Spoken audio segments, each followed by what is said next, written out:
Penurunan permukaan tanah di Kota Semarang, Jawa Tengah sudah terjadi sejak 2012 lalu. Saudara, bencana tanah bergerak terjadi di Kampung Curu, Desa Bojongkoneng, daerah-daerah yang rusak akuifernya atau air tengahnya sudah rusak itu sudah cukup banyak di Bandung.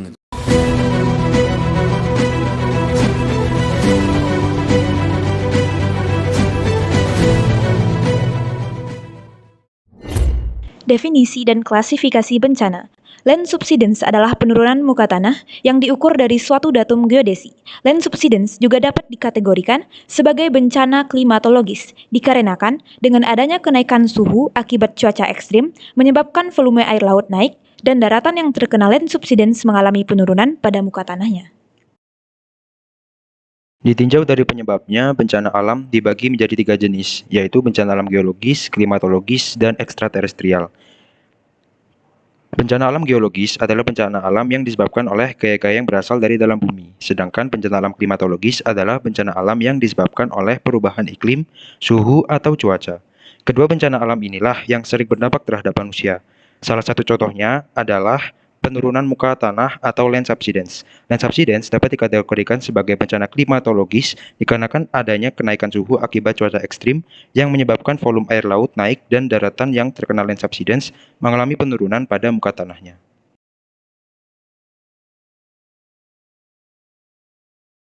Penyebab land subsidence dibagi menjadi faktor alam dan juga faktor manusia. Pada faktor alam, perpindahan massa tanah dan batuan berawal dari pelapukan batuan pada lapisan yang paling atas, akibat faktor fisis dan kimiawi. Faktor fisis dibedakan menjadi exposure-nya, densitasnya, dan juga iklim. Dan kimiawi dipecah lagi menjadi peran karbon dioksida, reaksi ionisasi, dan juga kadar asam pada lingkungannya. Dari pelapukan ini, batuan akan terpecah menjadi lebih kecil, terus-menerus hingga menjadi tanah. Kondisi ini juga akan diperburuk oleh pemanasan global yang mencairkan es di kutub, sehingga terjadi kenaikan permukaan air. Selain itu, bencana alam seperti gempa yang menyebabkan pergeseran lempeng juga menyebabkan retakan pada lempeng bagian bawahnya. Pada dasarnya, ketika batuan terpecah menjadi lebih kecil, maka dari itu partikel-partikelnya akan masuk ke bagian bawah mengisi ruang-ruang kosong, sehingga akan terjadi penurunan muka tanah. Lalu faktor manusia penyebabnya oleh pembakaran fosil berlebih dan juga eksploitasi mineral dalam tanah yang terbagi jadi menjadi minyak bumi dan juga air tanah. Gejala awal dan gejala lanjutan bencana land subsidence. Yang pertama, ada retakan pada dinding bangunan atau jalan raya. Kemudian kemiringan atau pergeseran bangunan, terbentuknya kolam air di permukaan tanah, terjadinya genangan air di area yang sebelumnya tidak pernah tergenang, penurunan tanah secara perlahan-lahan, timbulnya perbedaan ketinggian tanah dari tahun ke tahun, serta timbulnya lubang atau retakan dari dalam permukaan tanah. Gejala lanjutan land subsidence, penurunan tanah dapat bervariasi tergantung pada lokasi dan penyebabnya. Namun beberapa gejala umum yang dapat dilihat adalah 1. Kerusakan pada bangunan dan infrastruktur seperti retakan pada dinding dan jalan raya, kemiringan atau pergeseran bangunan dan kerusakan pada pipa dan saluran air. 2. Terjadinya genangan air dan banjir di area yang sebelumnya tidak tergenang.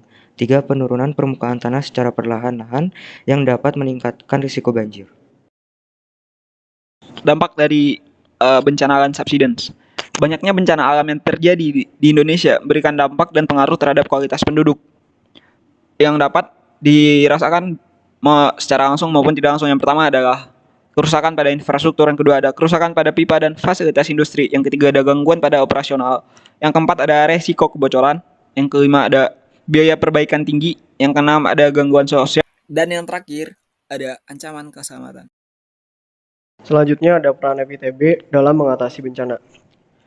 FITB memegang peran kunci dalam memahami dan merespon bencana alam. Mereka menyelidiki gaya-gaya dalam kerak bumi dan pergerakan planet-planet yang menyebabkan bencana, menjelaskan fenomena-fenomena yang terjadi di dalamnya, serta mengidentifikasi wilayah rentan seperti daerah rawan bencana kepada masyarakat atau halayak yang membutuhkan. Mitigasi bencana dari land subsidence. Yang pertama yaitu manajemen air tanah. Caranya dengan kontrol penguburan air tanah, mengatur ekstraksi air tanah untuk mencegah penurunan permukaan tanah akibat pengambilan air yang berlebihan. Recharge air tanah, meningkatkan upaya untuk membalikkan air ke dalam air tanah melalui praktik-praktik seperti rekayasa infiltrasi. Yang kedua yaitu monitoring dan pemantauan jaringan sensor. Pemasangan jaringan sensor untuk memantau perubahan dalam kondisi tanah dan air tanah.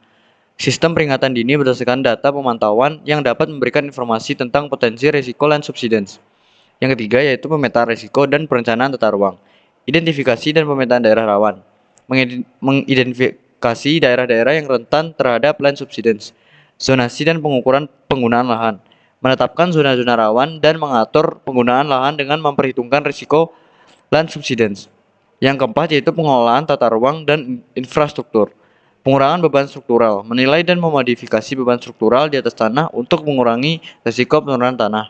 Pemeliharaan infrastruktur, menjaga dan memelihara infrastruktur seperti jalan dan bangunan agar tidak memberikan beban tambahan pada tanah.